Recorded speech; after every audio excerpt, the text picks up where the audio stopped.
All right, recording is started. Today's topic, once again, for the masses, today's topic is strengthening and weakening questions. And let's go ahead and do one.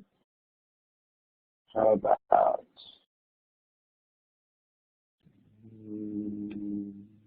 this one right here? How about that one? Okay, here's a timer. This one has more words than usual, which means we should give you more time than usual, so here's a decent chunk of time. Remember where to find multiple choice answer options. Those are found here.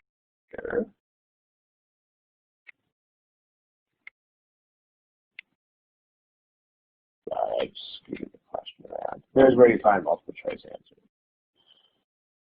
Okay, have fun.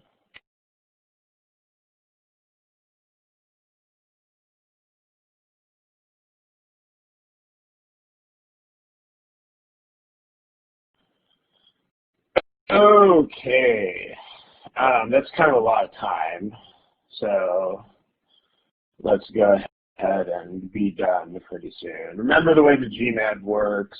If you're not new to this, you'll know that I'm going to nag, but you have to answer the questions. On the flip side, you cannot not answer the questions. Remember the way the test works. It's an adaptive test that progresses through questions and determines what you're going to get next on the basis of what you've already seen. So what that means, among other things, is that you get one question at a time. You have to answer each question in the order that you get it, and there's no such thing as leaving questions blank. So there are a few of you guys. This is the biggest turnout I remember, actually, 45 people so far. But there are a few of you who don't have multiple choice answers, so please answer the question. And remember that the multiple choice answers are found here. So please don't type the letter in the box. Please don't do it. If your name is semicolon, LJK, etc., this is where to type the multiple choice answers, not the chat box. Okay. All right. And sorry, okay, don't worry, apology accepted, but just type the check choice there.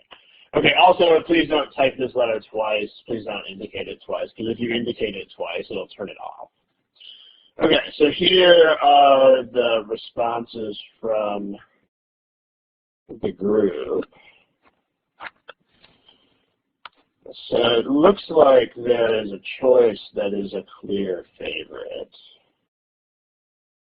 Well, let's talk about this. So people like choice C here. Let's see what's going on. So remember, the purpose of critical reasoning is basically to exercise your abilities to think in a sort of real world sense, especially when it comes to strengthening, weakening questions, and so on. So what you want to do with these things, especially when there are this many words, it's a lot of words. What you want to do is simplify the argument. And simplify is an awfully abstract word that frankly doesn't really mean a whole lot. So instead of simplify, let's call it explain to a 10-year-old. I find that to be a very helpful way to think about this. Because most people, if you put them in front of an actual fifth grader, are pretty good at explaining things in a simplified form. Whereas you just tell them, simplify this, then they don't really know what that means. So let's explain this argument to a 10-year-old. What does this say? Well, okay. Because I mean, there's just so many words. You want to get a sense of what the argument has to say. So there's a study of people who had lost weight. So people who had gotten on the wagon of exercising and actually had lost weight and started a workout program and so on. But they found that most of them had gained the weight back and or stopped exercising regularly. Okay, fine. But then they were surprised to discover, so what we're trying to explain here is why the surprising thing happened. So we're not really trying to explain why they gained the weight back. What we're trying to explain is this weird discovery, which is that the people in the study, even more of them, had regained the weight if they had hired personal trainers. In other words, what this is saying in fewer words is that, I mean, all of the people had tended towards gaining weight back or stopping the workouts. But basically, if someone in the study had a personal trainer, that person had one when they were younger, in their 20s. If someone had a trainer in their 20s.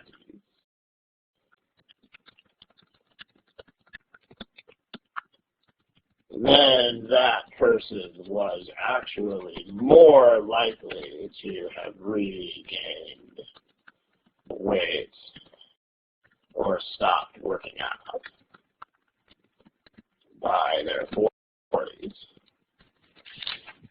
So this is what we want to explain, right? We want to explain this weird finding that people who had personal trainers were even more likely to have gained the weight back. So what we don't want here is some sort of general explanation for why the weight gain happened.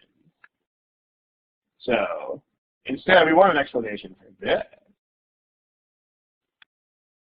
But that's the weird thing. And if you make this simpler and if you put it into fewer words, it's going to be easier for you to see what the actual issue is at hand. So, like, this is the issue. Not just the fact that lots of people gained the weight back, but this specific thing. And notice what you can do is, if you simplify this argument down, it'll just be easier for you to see this. Okay, there you go. Next thing you want to do is translate what the question means. Because, okay, the thing is with general questions, in real life, we just don't really like them. So this is an annoyingly general question. What most weakens the argument is not something that has an apparent meaning to our intuition. So, you know, this is too general. General questions like this, human intuition doesn't like them. It really doesn't. So, for instance, if someone says to you, hey, why are you acting like that? Or explain yourself. I mean, even though, especially explain yourself, that sounds like literally the most general question that anybody could ever ask you. I mean, if you took that question super literally, then explain yourself would mean, you know, just tell me anything about yourself at all that explains your conduct. But it's not what it means, right? Explain yourself means in specific situations, why are you doing exactly what you are doing right now in this very specific situation. So same thing with most weakens the argument. You should not leave it as most weakens the argument. You should translate this into terms that are specific. And once you have simplified the argument down into specifics, you can do this more readily. So translate the question into specifics. Okay. The argument is about why personal trainers candidates from the 20s had even more issues with it. So it's not so much why had people gained the weight back, because they admit that that's true. Like, the researchers understand that weight management and staying on a program and not working out and not giving up on it is hard. But this is what they're really trying to account for. So why did the personal trainer group have even more trouble with this? That's the real question that we're trying to answer here. Okay, so let's talk about that. And remember that when you have these answer choices, you don't want to try to relate them in any sort of formal logic type of way. You just want to think of them in real world terms whether they address this issue. But notice the criteria that we need in an answer choice. Like once you've translated the question into specifics, what you want to do is understand the criteria that any correct answer choice must address. So it's got to be something, the first thing is that it has to be something that is outside the scope or boundaries of the current statements. That's the first thing. It must be new information, in other words. In any problem where you have to strengthen or weaken anything, that's always true. Always, always, always. You cannot strengthen or weaken an argument by giving statements that are already there. So it can't be something that's already there. And that's something that's true in general of all strengthening, weakening type questions. And then the other thing is, in this case, it has to be something that specifically addresses the issue of the personal training group. So it has to be something that would promote both of these ideas. It has to be relevant specifically to the personal training group as opposed to other groups. That's one thing. So the color blue will make that criterion here. Must pertain specifically to the personal training group.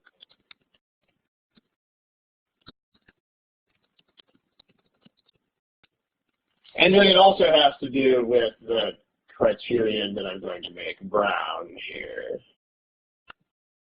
which is already there as in, already encapsulated in the prompt, exactly. It's already there. Because I mean, think about a real world argument that you're presenting with somebody. If you just repeat yourself, all you're going to do is annoy the person, and you're not making a more compelling case, right? So it also has to be something that will give you, will create some kind of trouble with weight management or with health and so on. I mean, this is the big thing that people have issues with. Let me go ahead and just riff on this topic on the next page real quick before we come back and talk about this problem.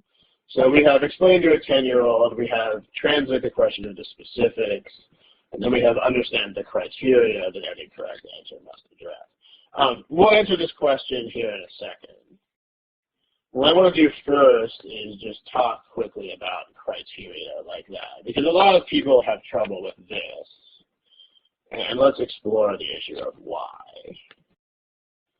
All right, let's say that I have a conversation with someone like this, and I say, this is kind of a weird conversation, but bear with me here. The person says, okay, I'm going to wear my new blue suit tomorrow to work. And I say, oh, you shouldn't wear that suit tomorrow, because tomorrow's Tuesday. And the person is like, huh? They're like, what? And I say, okay, blank. I mean, what kind of thing goes into blank? I mean, you don't have to give me a specific example of it, but whatever I say here has to address two issues, which are what two issues? So go ahead and tell me in the chat box. When I say something here, it has to have to do very specifically with two things, which are what two things?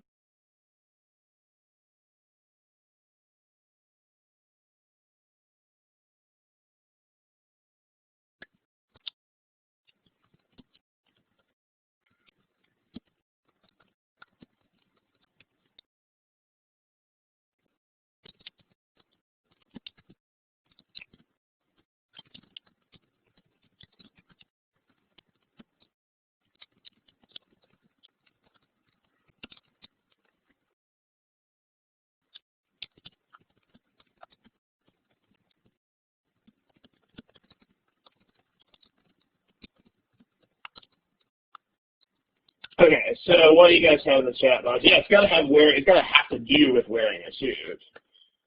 maybe blue suit in general, but maybe just suits. And it has to do with Tuesday. So notice what would not be an appropriate answer here. Notice what would absolutely and immediately not be an appropriate answer. So for example, if I said something like, if I said, well, that suit is really, really hard to dry clean, that doesn't make any sense. You know, in this conversation, you would be like, what? You would be thoroughly lost. Because I am still not addressing the Tuesday issue. Like, this would be a reason to generally not wear that suit very much at all, but it would not qualify my comment about Tuesdays. You'd still be like, okay, why Tuesday? In other words, I'd have to give you something. I mean, you would have criteria automatically in mind, which would be, it has to be relevant to your blue suit, to not wearing it. And it also has to be relevant to Tuesday. And I mean, this is absolutely not genius and should not seem like genius to anybody in this room. But when people approach these critical reasonings as though they were academic problems, that's when this gets really hard. Because it seems like it's all of a sudden really hard to have a focus on more than one thing at a time. So the point that I want to make about this is that in a conversation, it would be absolutely unthinkable to not have a focus on these things. Like you would just immediately understand exactly what sort of box your answer had to fit into, because you just would. Because you are a human being who has conversations with other people, and that's just kind of how it works, right? So in a conversation, in other words, these focus points would be obvious and immediate. But if you made the mistake of viewing this as an academic problem, which is unfortunately the way that a lot of people approach critical reasoning, a lot of them, it would be very difficult to maintain the same focus. It would be literally a focus that is obvious if you were having a conversation with people. It would be very, very, very hard to maintain. So, like, back to this. Like, if you were talking to somebody about this, like, make these a conversation. Because then you will understand exactly how your response has to look. When someone's like, hey, I read this study, you know, it's like, all right, fine. A bunch of people had gained back weight by the time they were 40 because, you know, that sort of happens when you get older. It's a thing. But what was weird, the person is telling you, what was weird about the study was that, like, they looked at people who had trainers, and those people were especially likely to regain the weight. And we really want to figure out why that's a thing. I mean, if you're talking about this with somebody, you will know that you have to explain the special weirdness of the personal trainer group. You just know that. It's got to be. It's got to be the personal trainer group that is weird. So now let's talk about that with this in mind. So here is the question. Let's take it on to, let's take it on a new page. Erwin, there's a question directed at you there, and as you almost certainly know, I have no chance of being able to answer the tech questions. So it's all you right there. Here is what we said about that. So we have to pertain to the training group, and we have to create some kind of trouble. Okay. So choice A. It's a good start, right? It talks about the personal training group, right? This is definitely relevant to that. And then if they lack sufficient motivation, will they be more likely to fall off of the training wagon? Absolutely, because they can't do it by themselves. So if you think about choice A, this explains what we want to explain perfectly. That's a choice that we want, because it says that the people who are in that group are going to be, in large part, people who needed the help of the personal trainer to stay on these programs in the first place.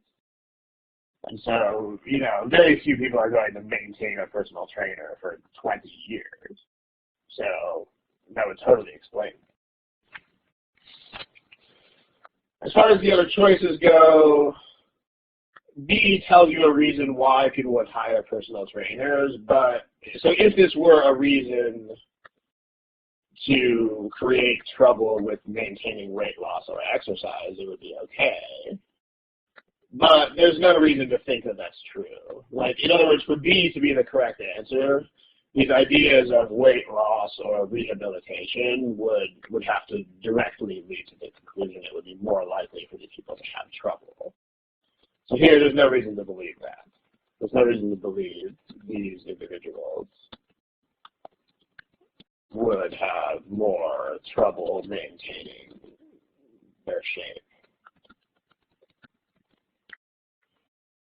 So, doesn't it refer to the yeah, and if you are criticizing verb tenses in a critical reasoning problem, that's issues. I mean, remember that this is not sentence correction. I mean, if your thoughts about these passages depend on the tense of a verb, that probably means you're not really thinking about this the right way. But, you know, studies are like that, right? That's kind of what studies do. I mean, studies are meant to elucidate general ideas. So, meaning that what happens in this study presumably extends to people who are outside the study. So it's not a problem if we are making general present conclusions, because that's what studies are for, right? That's actually the whole reason why people do research. You know, and we don't study this group of people to find out what is up with this group of people. Well, we study this one group of people to find out what is up with people in general, right? It's like, you know, just think of anything as a study. And I mean, this is one of those things that if you don't have an academic mentality, this is the most obvious thing ever. Like if you say, we tracked like 500 people, and we found out that the people who smoked more developed lung cancer more. So this means that people who smoke are more likely to develop lung cancer. You would probably not have an issue with that. I mean, tracking those people shows you that people in general, who are not necessarily those people, are more likely to have lung cancer. So, same sort of thing. Just, again, all of these things, if anyone is nitpicking things like verb tenses, that's a sign more than anything else that people are doing this, which they should really not do. They should really not view this as an academic problem. It's, once you get out of that viewpoint, this test is a lot better in general. Same thing with C. C is a general fact. C doesn't have anything to do with the personal trainer group specifically. So this would explain why. This explains why the researchers already accept what they accept. So like this explains the part that it's hard to stay on a program. But this doesn't explain the part that needs explaining the most. In other words, the weird result of the personal training group. It doesn't explain that. So that's the whole point, is trying to explain that.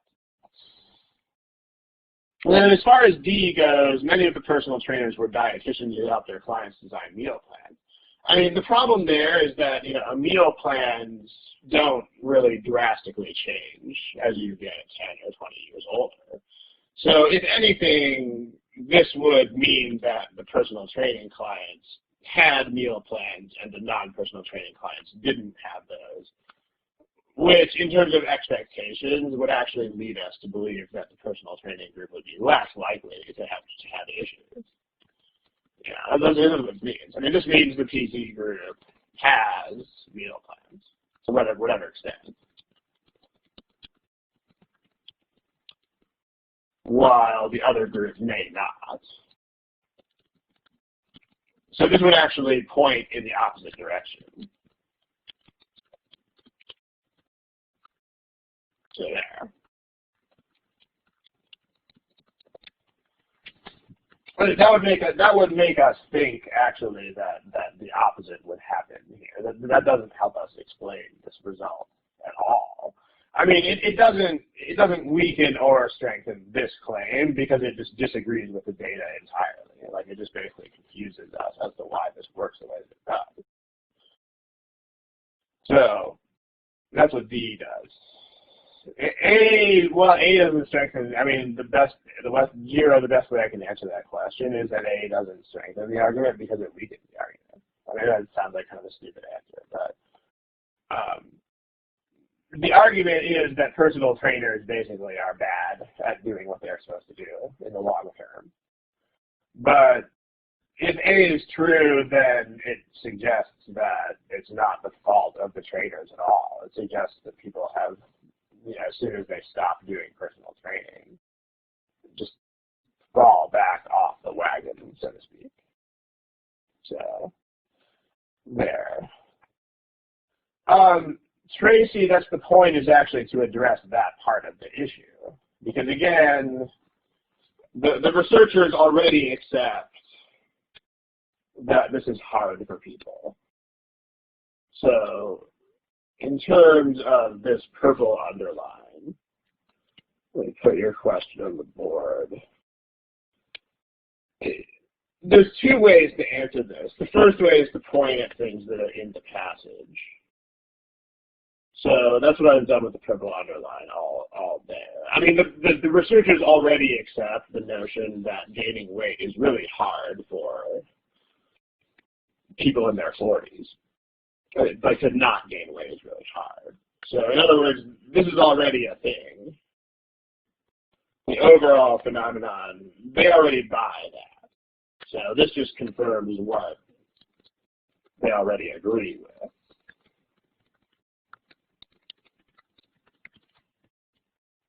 So that's the one thing. The other thing is that that's just not the issue. I mean, again, if you imagine having a conversation with anyone about this, you will understand that that is not really the point. The point is to explain the most salient, strangest, weirdest result that they talk about. You know, because, okay, like let's say I tell you that in 5th grade last year, the whole class grew a little bit, but one kid grew like 3 feet. And I'm wondering why that is. If I'm talking to you about that, you know that you have to explain why the kid grew by 3 feet. But you cannot respond with something like, oh, well, kids are generally still growing in 5th grade. Because that just doesn't address the issue. That would be a really weird response in any sort of conversational context. It just would. And that's something that you cannot really do reading academically that you could do if you think about it as a human social interaction, is you will just understand immediately what issues are important and what issues are not. So, I mean, those words are also a hint, but honestly, again, you should try your best to imagine this as a real-life scenario. Because then those words will not only be hints, they will not only be little tiny hints, but it will be very, very clear, to the point of being almost obvious what is the issue to pay attention to and what is not.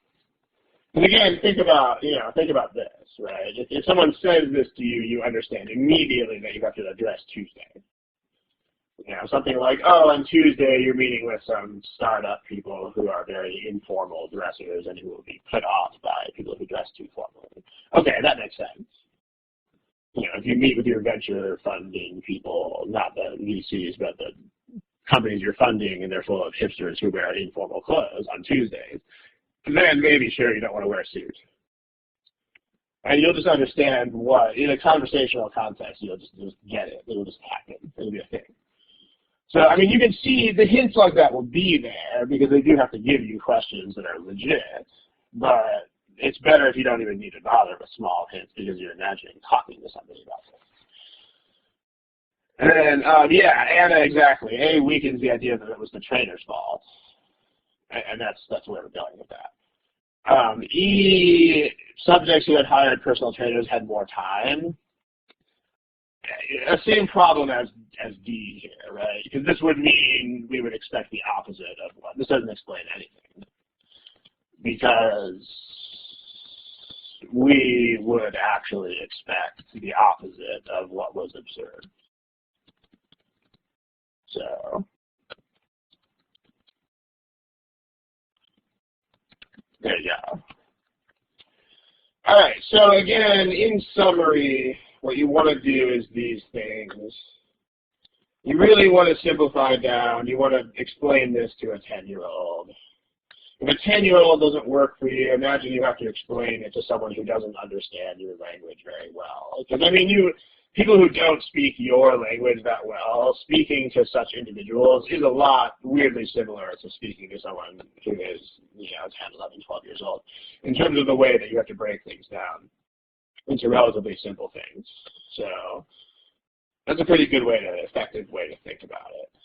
So here are the 3 things that you want to do with strength and weaken questions.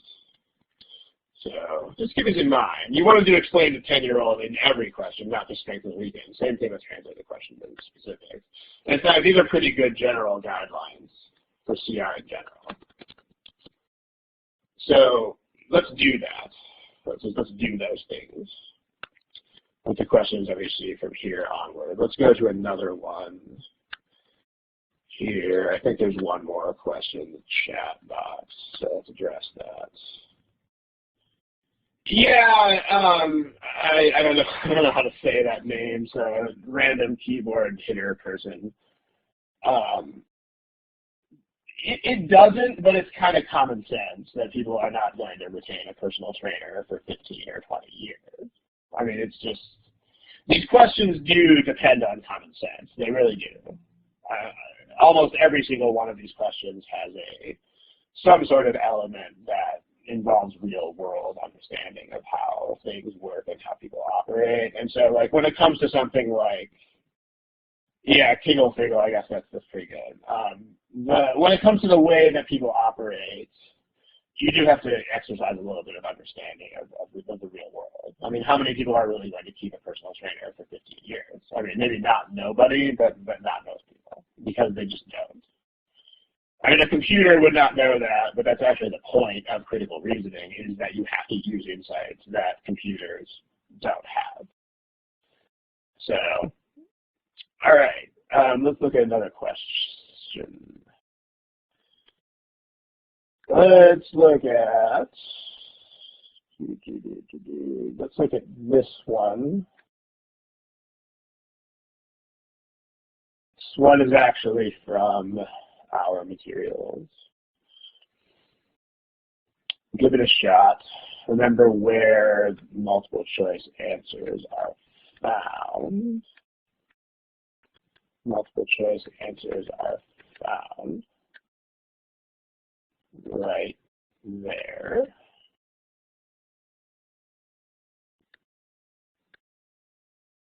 Okay, have fun with it. Here's a time.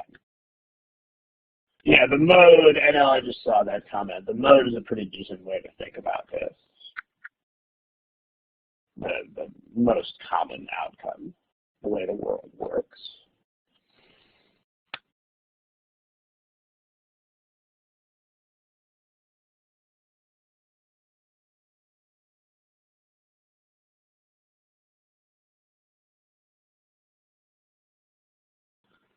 Okay, if you need 30 or 40 more seconds to address the question, feel free, but make sure it's only 30 or 40 more seconds at most. If you're good, if you got to guess, just guess.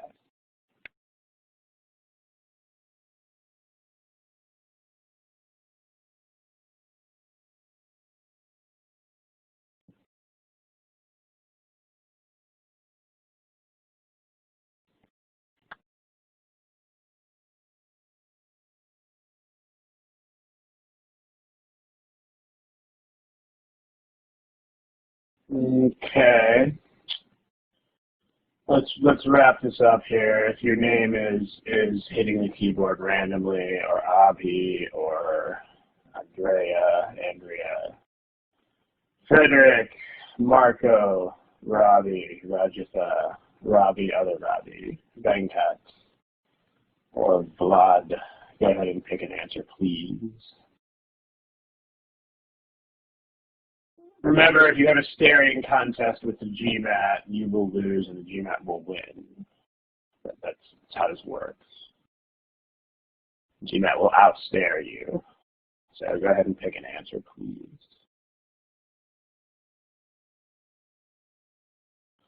Okay, so here are the choices that you have picked so far. more. There are still a few non-responders, but we can't really wait too much longer. So it looks like A and B are not super popular answers, but C, D, and E have gotten equal time here. All right, C a little bit less so, but D and E, okay. So let's talk about it. But still, look at this look at the overall evenness of this. So people are having some trouble with this. Can somebody explain this? Okay, I mean, let me tell you guys a story about Ron, which is that one of the reasons why I do pretty well at this test is that honestly, my brain is a lot like the brain of a really big 10-year-old. Well, what I mean by that is I'm not very good at abstractions. Like, really, I don't understand them. So when I say explain to a 10-year-old, this is one of those things where I practice exactly what I preach. Like, when I look at a critical reasoning passage, I have to do this. Like, I have to boil it down into simple enough terms that I can explain it to a fifth grader, because honestly, things that a fifth grader could not understand, I could not understand either.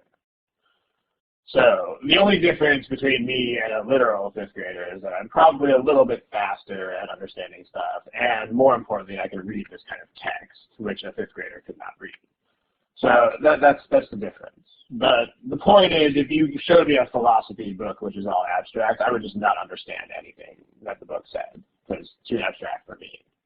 So, but if you know any fifth graders, or if you know me, I mean, you got to make things concrete here. So.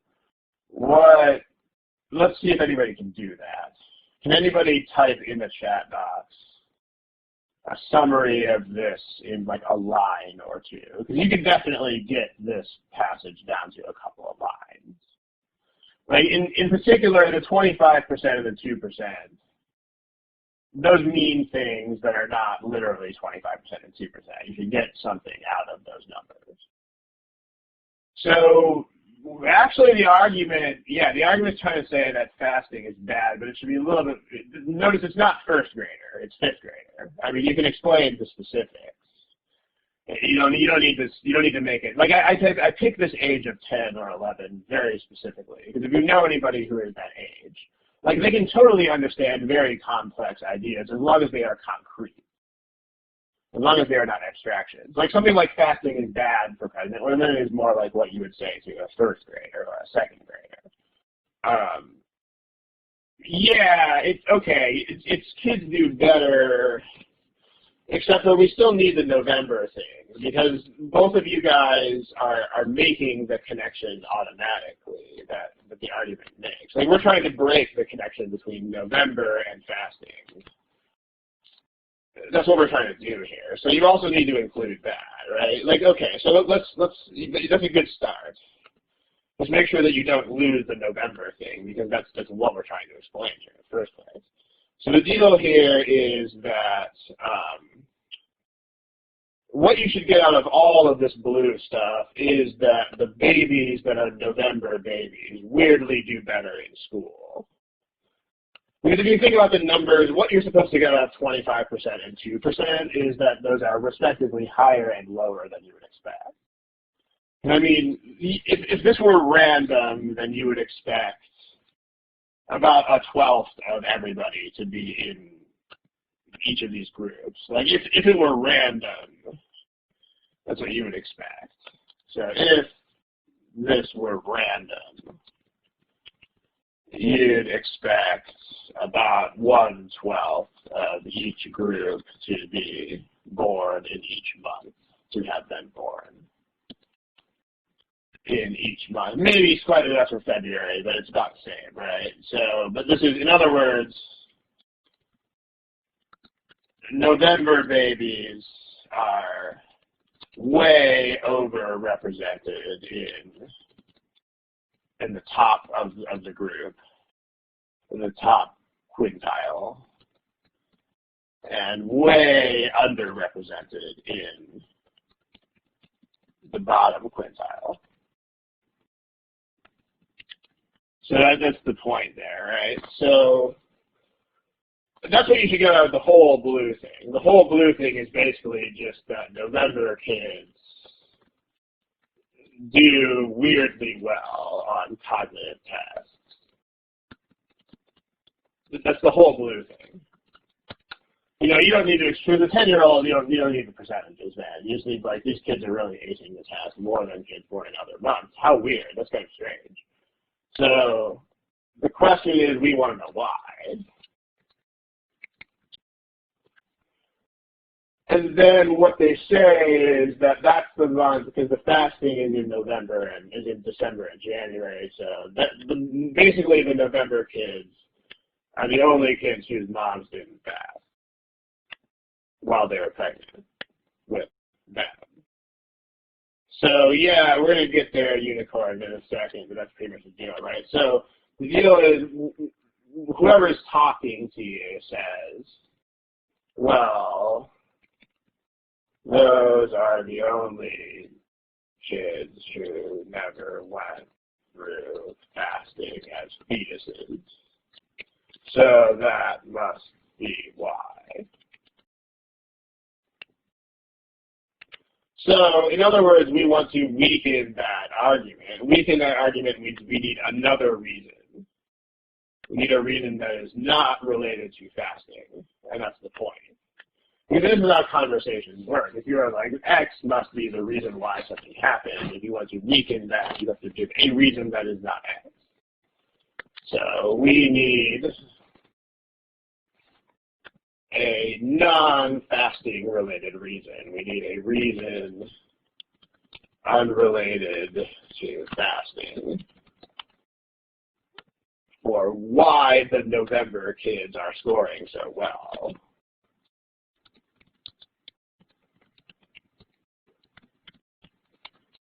So that's what we need. So the color coding pretty much gives you what these criteria are already. Which is, again, if you were having a conversation about this, then you would really understand what the boundaries were naturally. So this is one criterion. It has to have nothing whatsoever to do with fasting. And it also has to have especially a relationship to November. So now let's consider these individually, these choices. So choice A doesn't really do either of these things. Choice A basically says this is our whole data set. I mean, because the data set we have is the last 10 years. But I mean, if something like this happens for 10 years in a row, then that's pretty good evidence that something is going on. I mean, we don't need more than 10 years of data to really decide this. So this doesn't really weaken anything. If we only had 1 year of data, fine, something weird could have happened, like who knows, right? Weird things happen, like accidents and pollution, Chernobyl accident kind of thing could happen once and screw everybody over in a given set of months, but not for 10 years in a row. The same thing with B. I mean, B doesn't address either issue either. Because B just says that some kids miss the test and can't make them up. But there's no reason to think that that would affect birth month. Because, I mean, why would the kids who missed the test be more likely to have been born in any month? So, that's not really a thing. Okay, well, we'll get there. We'll get to choice E in a second. What does choice C mean to a 10-year-old?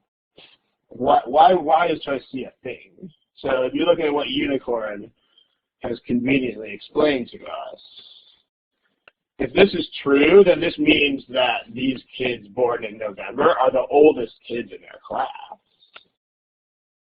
That's what that means. And remember, this is first grade, right? This is when kids are like 6 years old. So in that context, the 1 year of development means a lot. I mean, a kid who is 6 years old versus a kid who is 7 years old, that's going to be a vast, I mean, that's like a 20% difference almost in developmental years. So that's a big deal. I mean, this means that the November kids are oldest, which would totally explain both of these things, right?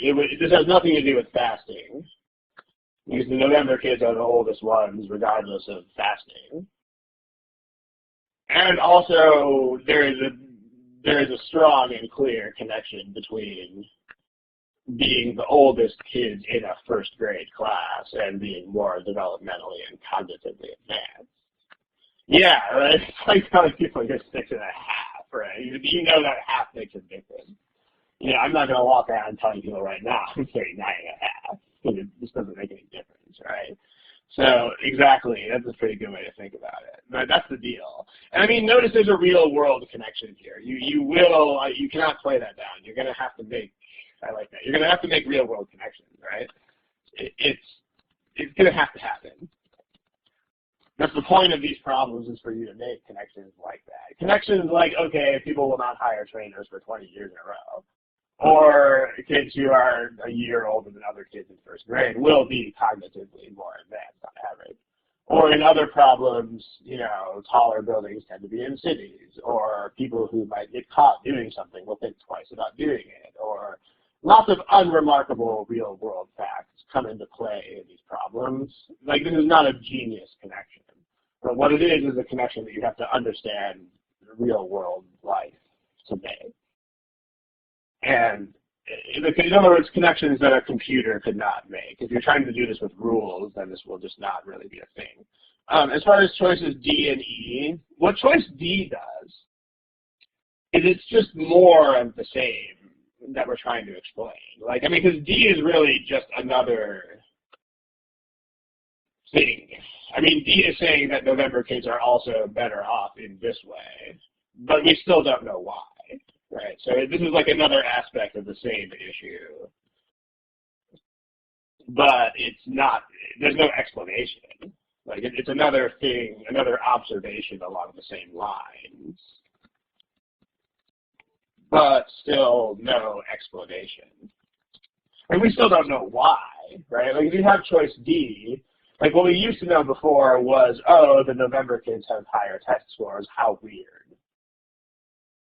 Now what we know is the November kids have higher test scores and they are in better physical shape. Oh, how weird.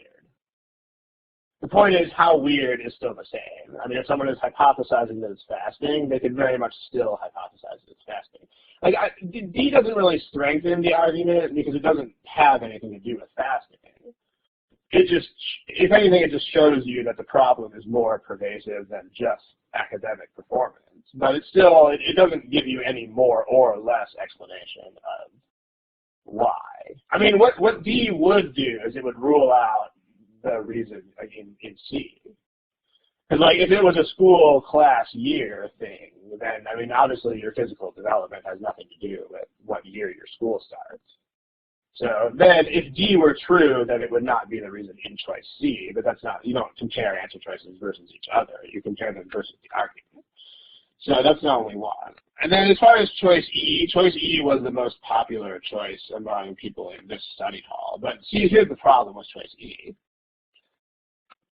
If it were this, then that would explain that 25%. But then this 2% would be even more of a weird thing.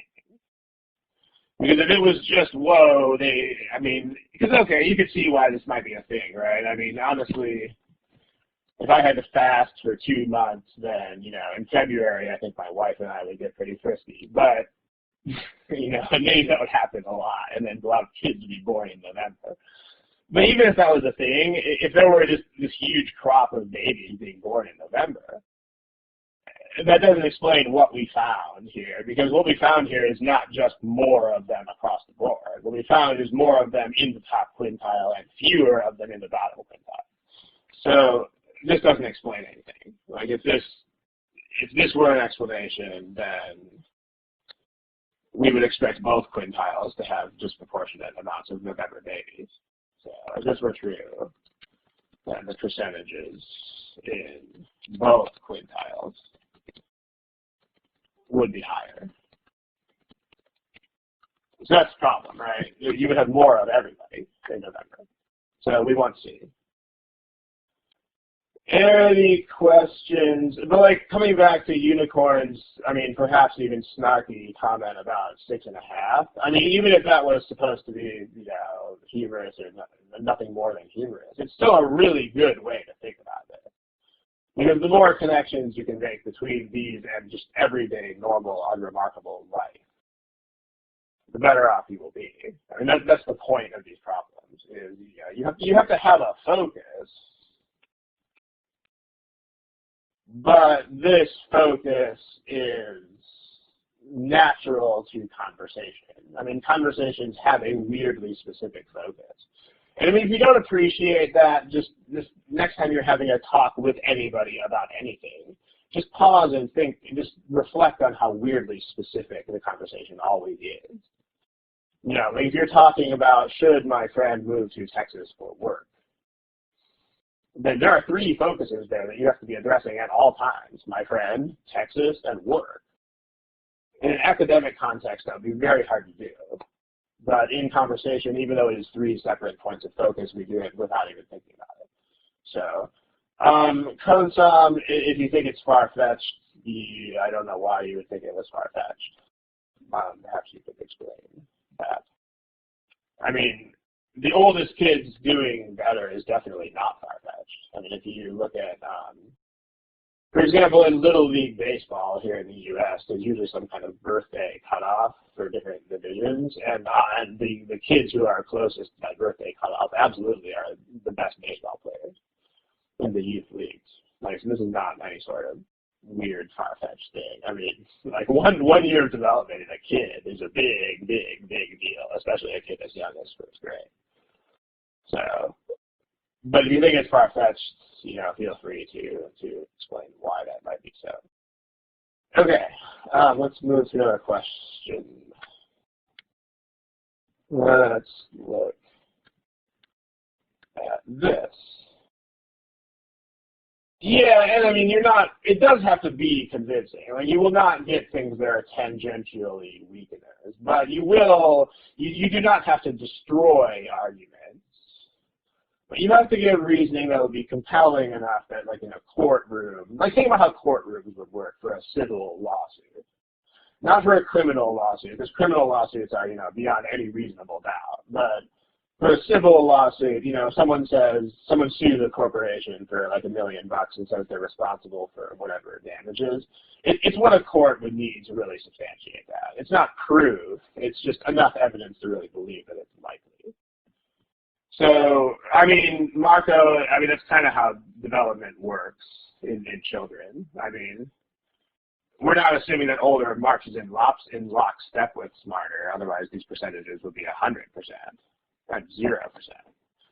But we absolutely are assuming, yes, a correlation between being a year older and being better at cognitive tasks. Absolutely we are assuming that, because that is a thing. Okay. Here is another question. This one's shorter, give you less time. Go for it. Have fun.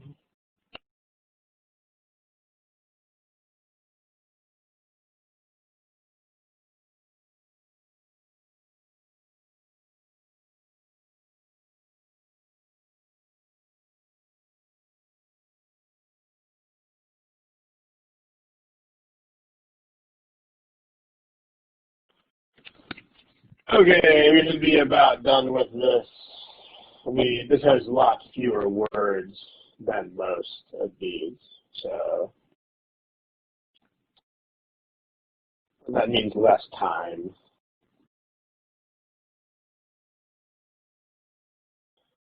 Also, especially with critical reasoning, honestly, people, the marginal benefit of spending additional time tends to be pretty much zero, if not negative. Because remember that the issues in these passages will totally be things that you can identify as issues more or less immediately in a conversational context. Like if you were reading that problem about personal trainers, if you imagine talking to someone about that study, you would immediately know that the issue is, whoa, weird. Why did the personal trainer group do even worse than everybody else? You would know that immediately. You would know that was the issue. And honestly, if you overthought the situation, you would probably be more likely to misidentify other things as issues. So if you're taking forever and ever, amen, to do these problems, then honestly you could probably do a little better by taking less time. You should still take as much time as you.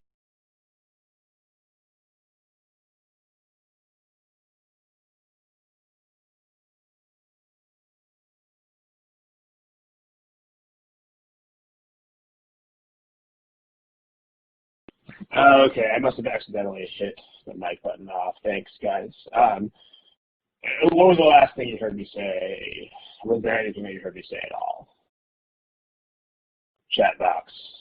What was the last words that you heard out of my mouth?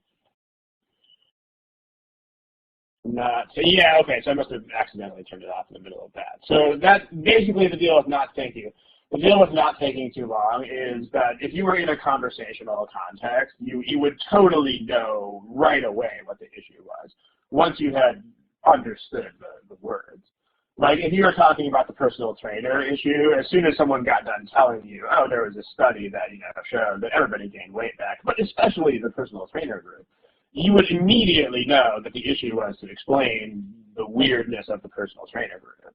Like to explain why those people especially were having more trouble than everybody else. You would just know that. You would right away know that. And honestly, you would not really think that other things were the issue unless you overthought it. Like unless you kept thinking and making up random connections. Like so honestly, you should take as much time as you need to do this first step. Like if it takes you a while to decode this text, and honestly, true story about Ron, not only am I sort of like a 10-year-old in the brain, I'm also dyslexic, so it sometimes takes me a while to read the text, and that's not, I would never rush that. Like I want an understanding of what's in the word. So if that step takes you a while, then take a while. Do not rush that step. But once you have read, so in other words, this should be slow and the answer choices should be fast. Because you want to understand this. If anything is unclear in the text, slow down, make it clear. But then once you understand what the issue is, don't take too much, don't dither over what the issue is. Because honestly, you'll understand. It's whatever you first think is the issue in an imaginary conversation in real life is definitely going to be the issue. So the question is, do you recommend whether it best to strengthen or weaken first? You should read this question first because you should understand what the goal is. Like for instance, if this were something else, like if this were what was assumed, then you would be reading the passage very differently. But as far as does it strengthen or weaken, I would say don't read the passage with a prejudice towards strengthening or weakening. Like you should read here. Let me, at the risk of answering this in a way that is sort of trite, let me give you what I usually tell people in response to this question. I would say read like a judge, not a lawyer. And if you already understand what I mean by that, then good. If not, a really quick explanation is, in other words, it's two things. Like you should know that you should know that you're going to have to decide whether a case is strong or weak, because that's what judges do. But unlike a lawyer, you have not picked a side yet. You should just absorb the argument and see what people are saying. So you should be aware that you will have to, ultimately take sides. But don't take sides yet. Because like same thing with here's the problem with taking sides too early. Let's go back to that problem about amaretti and people fasting. Here is that one. Okay, like if you are a lawyer, I mean, not literally a lawyer, but if you already are taking the pro-fasting side of this one, then you're going to think that D is more evidence for you. Because you're going to be like, aha, that's another problem with November kids. Which means that, oh, fasting must be at fault. The problem is if you were a judge, so to speak, if you knew that we were discussing what the reason was, but we had not yet decided whether it was fasting, then you would know this was inconclusive. Like you would look at this and you would say, you know what, this just gives us even more fuel for today, but it doesn't resolve anything. You see what I mean? Like if you take sides too early, then you might misread neutral statements as though they were on one side or the other. Which is, you know, people do that. It's called prejudice. It happens in the world. So watch out for that being a thing. So you should know, be a judge. That's the best way to think about it. Like you should know that you are going to have to eventually make some sort of decision based on this evidence, but you don't need to prematurely decide what that decision will be. It's kind of a long-winded answer, but that's an important question. So. Sure. All right, explain to a 10-year-old, okay, what's going on here is you have these birds, you have these Crotton's jays, and they basically hitchhike with these crook beaks. So these birds, these jays, the jays never go south alone. They never go south without crook beaks as escorts. And like ever, even if they get lost, they just wait for another crookbeak to happen along. And so what that means, according to the speaker, is so they must depend upon, like they must not be able to migrate by themselves. Okay, there we go. I mean, if you think about this, you don't want to think about it for too long, but you could come up with other reasons. I mean, maybe they like eat the remains of the crookbeak's food out of their beaks. You know, some birds eat from the beaks of other birds. Or maybe they're just lazy. I mean, I can sympathize with that. Or, you know, maybe they like draft on the crookbeaks and they like don't have to face as much wind resistance. Or like, who knows, right? There are a lot of other reasons why they might do this, but what we're saying is that they do it because they just cannot find their own way. So the argument is they cannot find their own way. That's what we're trying to do. So they must not be able to find their own way. All right. Well, let's talk about that, shall we? So we want more evidence that the jays can't find their own way. Like, notice what is not at issue. Like, we do not need to argue that they are specifically dependent upon crookbeak.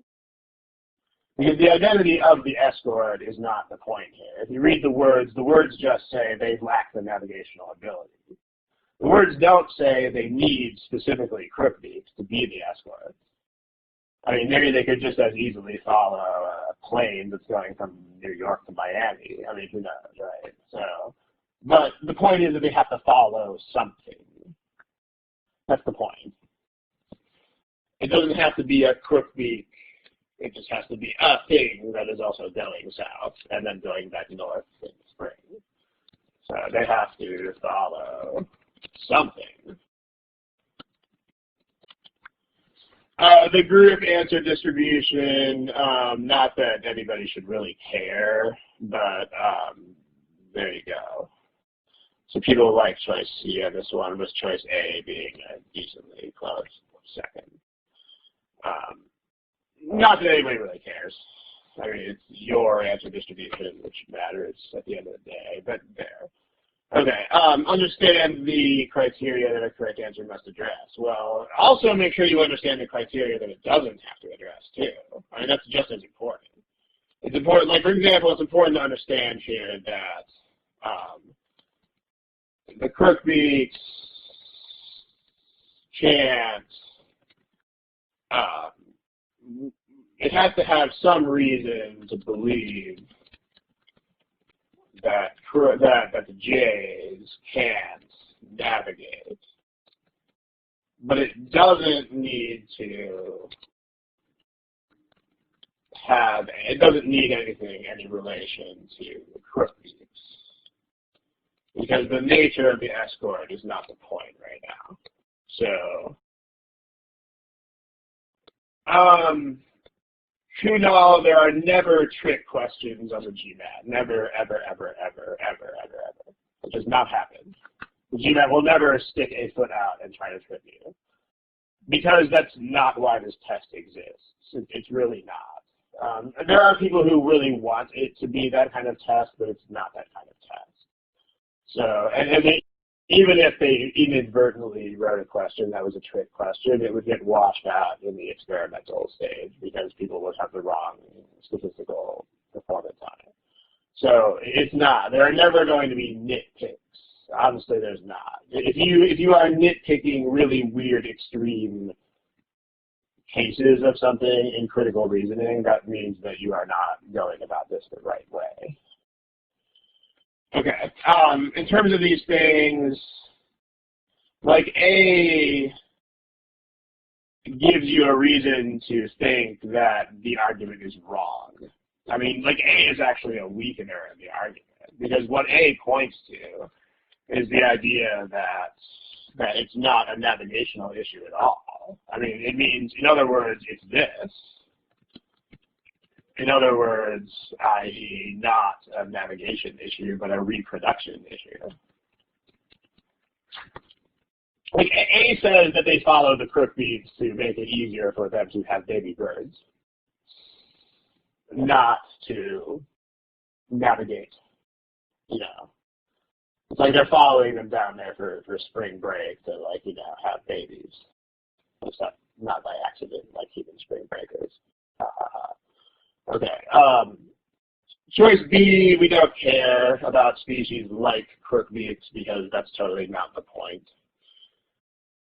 Choice C is more reason to believe that they need to hitch rides. And in fact, the idea that this is a different kind of bird actually makes our case even better, because like C tells you that they also have to have an escort to go back north, and C also tells you that there is nothing particularly special about crook beeps. So C is a great answer to this. I mean, it shows you that they also hitch rides. And on top of that, it also shows you that they are relatively indiscriminate in whom to hitch rides with. You know, so in other words, C not only supports the argument, but also rules out crook beeps being special in any way. It's a nice answer choice. Choice D is irrelevant because we don't care about other birds. We only care about these J's. And then E would weaken the argument because it shows you, because we don't know that they're hitching a ride with anyone else, and we know that they are not hitching a ride with crook beeps. So, yeah. Any questions about this one, feel free. If not, I was a few minutes late here, so we can do another one. Let's do another one. Let's do... let's see. How about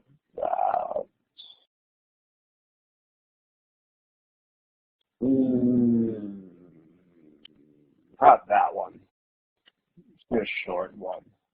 Remember, short doesn't mean easy. Short just means short. So less time. Here is where you find multiple choice answers. Right there. And there's not a lot of words in this one, so I'll give you proportionally less time, and then we will. The discussion of this one will be a little bit rushed, but at least it'll allow us to get one more problem in there. So go for it.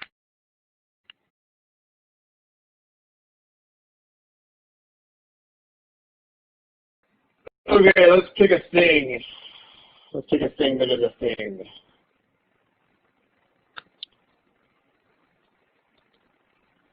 You know, next 10 seconds or something.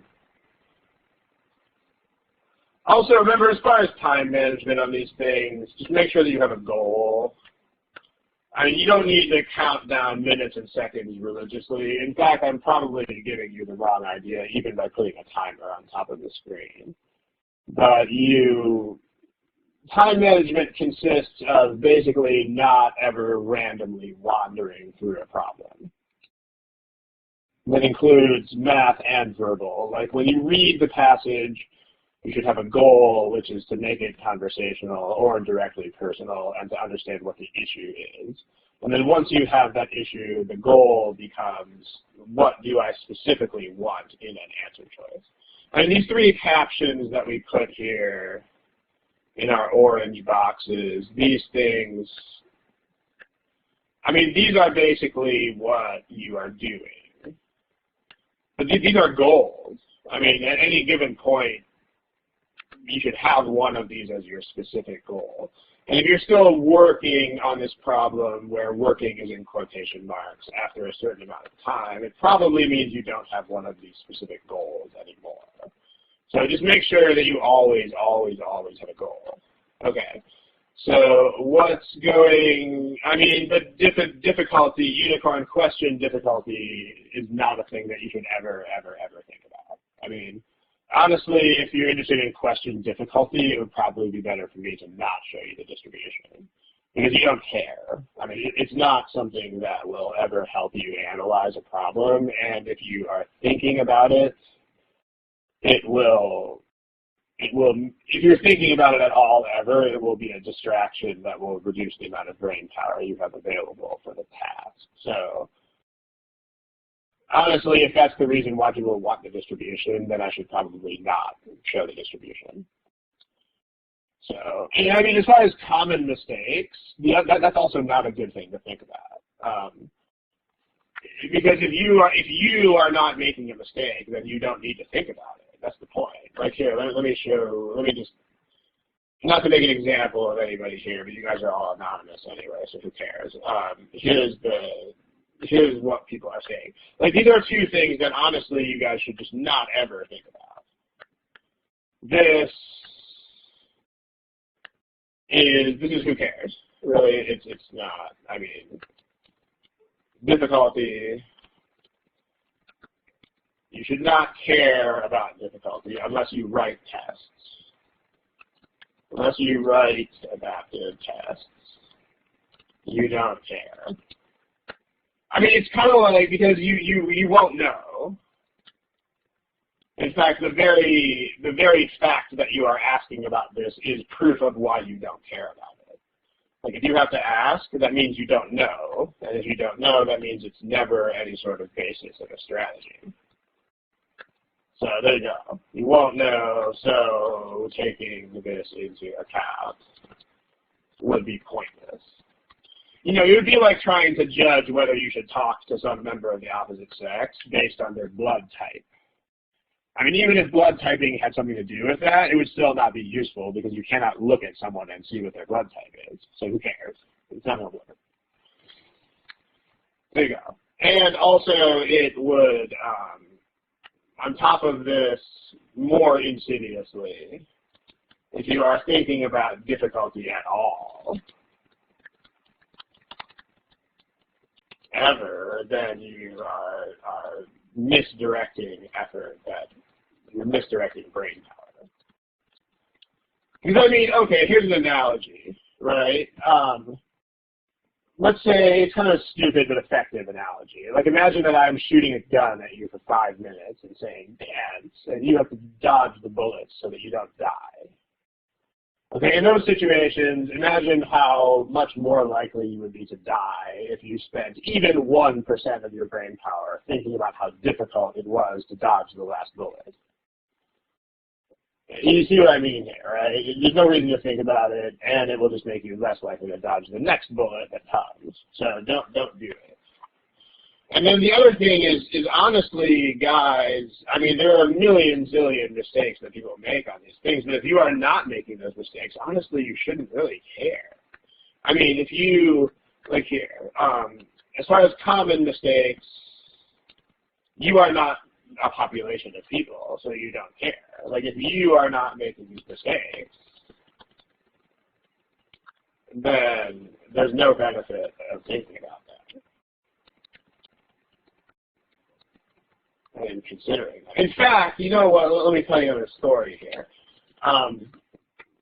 So, you know, when I was much younger, I was a track and field athlete, and, you know, we would, for the 100-meter and the 110-meter hurdles where we were all in the starting blocks together on a straight line, we could, like, talk smack to each other in the starting blocks. And, you know, you say things to each other like, oh, you know, hey, I saw you warming up in the end. Your left leg was a little bit weird.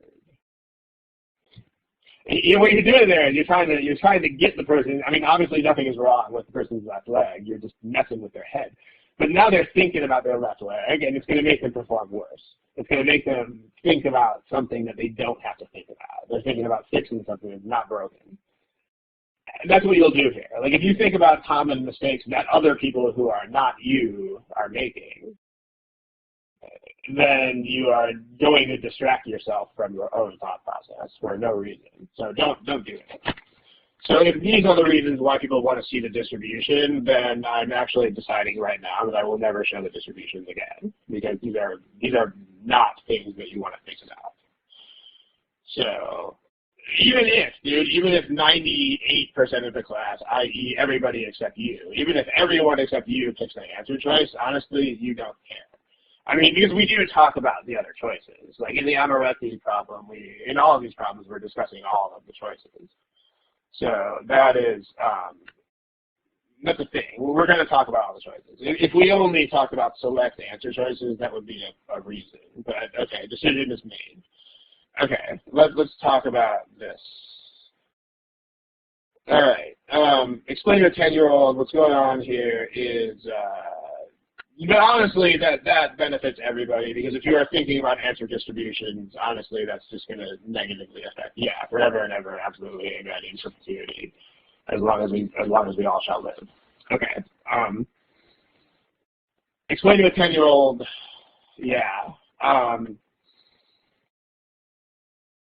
so there's a dense text in this one. I have to read this a couple of times, so if you have to read it a couple of times, no worries, right? People have issues with sulfites. So winemakers are deciding not to add sulfites to their wine so that people who have this issue are theoretically not affected. So, I mean, NL, that's true if it's a personal feedback, but not if it's a feedback about how strangers are doing. I mean, just think about the track and field story there. It's not a good thing. I mean, a lot of people want random data because they just like data. I mean, if that's you, then you should introspect a little bit and figure out if that is you. If you're just the type of person who likes to look at data, then fine. Okay. You can have 2 unicorn because I am a non-drinker, so you can have one for me too. Okay, so let's talk about this. So people have issues with sulfites.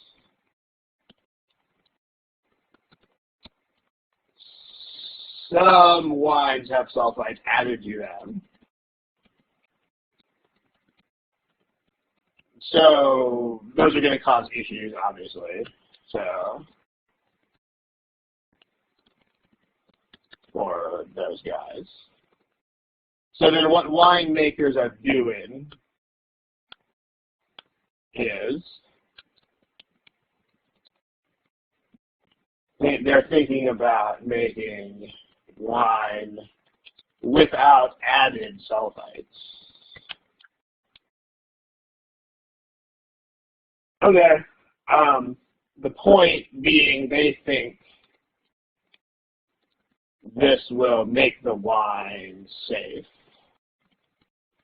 for the people with sulfite issues. .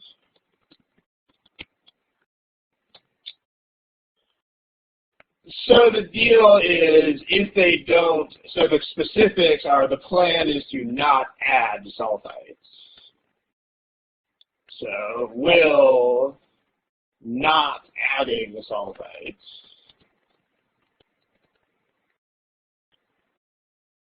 ensure that there are no sulfites in the wine. Because what you should do, see, here's the story. If you have to explain this to a 10-year-old, then you're going to say to the 10-year-old, you're going to be like, dude, if there are any sulfites, and the awesome thing about 10-year-olds is that even if they are girls, you can still call them dude. If there are any sulfites in this wine, then there are going to be issues. In other words, if we do that, there will be no sulfites. Okay. Does anybody see any issues there? Will not adding sulfites ensure that there are actually no sulfites? Does anybody see what the problem is?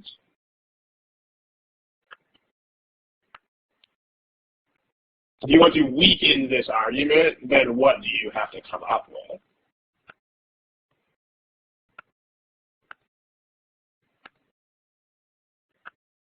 Yeah, well, it's other things that people are allergic to, no, because we are restricting the discussion to the people who have sulfite issues.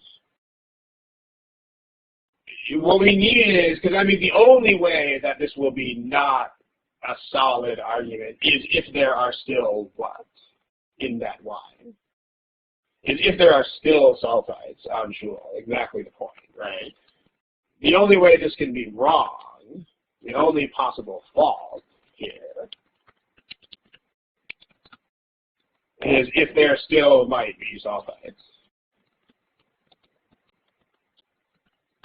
Because we are not adding any of them, and so if there are none of them already there, then this is not a thing. I mean, in this case, you might be able to predict. You will not always be able to predict the answer. Like, I doubt that very many of you would have predicted the November answer. But in some things, if you think this situation through, you'll be able to predict exactly what the issue is. So if you look at these choices, sulfites occur naturally in most wine, there you go. It means that the problem won't be solved. There's still sulfites. Even if they're not added, there are still non-added sulfites that are there. So this is the one we want. As far as the other choices go, we don't care about beverages other than wine because we're only talking about wine. We're not talking about costs. We're not talking about non-sulfite allergies, which we're only concerned with sulfites. And then we are not talking about yield. We're not talking about, wastage or we're not talking about it. There's a legal term for this, not that you really care, but it's called spoliation. We're not talking about it's when things become unusable or their useful life is over or undrinkability. We're not talking about this. Like, we're just saying, can it be drunk without sulfite allergies? So E says that it might become undrinkable for other reasons, but it's only sometimes. So if it doesn't become undrinkable, then there you go. Would it be the next bet? I mean, there won't really be a next bet. I mean, basically things will either address the issue or they won't. So, because they would still risk. I mean, with E, we're not changing the situation. We're not changing the landscape of whether these non-added sulfites are dangerous. Like, if the non-added sulfites are safe in the argument, they're still just as safe in E. And if they are dangerous, they are still just as dangerous. So Rahul, it says allergic reactions, but it's not allergic reactions to sulfites. In fact, it is specifically non-sulfites, which means we don't care. What you can do if you still don't love these problems is you can make analogies to them. Imagine replacing sulfites with caffeine, and imagine replacing wine with coffee. And this problem will probably be much easier to understand. Like many people have bad reactions to caffeine, and some manufacturers add caffeine to their coffee. God bless their souls. So if they don't add caffeine to coffee, then people could, drink that even if they have caffeine issues. Probably more clear, right? There's still a lot of caffeine in coffee, which is why coffee is coffee. So even if you added caffeine to it, even if you did not add it, people with caffeine issues would still not drink it. So this is choice A. B would be that there are other drinks containing caffeine. Obviously, we don't care. C would be that it would be a cost issue, which we're not concerned with. D would be there's other things in caffeine, like theobromine in coffee, that also could cause issues, but we're not talking about theobromine. We're talking about caffeine. And then E would be some coffee spoils if you don't add extra caffeine to it. But you can tell that doesn't affect the core discussion. The core discussion is, could it be drunk at all, even if it did not spoil? So, there's a certain percentage of spoliation that it happens, but it doesn't address the issue. So there you go. All right, we gotta kill this here pretty soon. It's pretty far over time. So I like that too. I don't know what that is, but I guess I like it. Okay, so Marco, to answer your question, just pretend it's a conversation. If you make this a conversation in your head, you'll know which part is the punchline. I mean, sometimes the force of the argument comes right at the beginning. Because like sometimes people just make a statement and then justify it. Like here, you're really a jerk. Look at what you did. You did this and this and this. Like that's an argument whose conclusion is you are a jerk, which comes first, and then all the evidence comes later. So, Marco, yeah, we do about half of these for quant. I mean, if you look back through the archives, there are like a billion gazillion of both quant and verbal. But yeah, we'll eventually do quant. I don't ever know what we're doing in these sessions until like right before them, as in like less than an hour. So I don't know what we're doing. Not next week. It's going to be 2 weeks. March 6th is the next date. So, all right, let's kill it. I'm going to kill the recording at this point.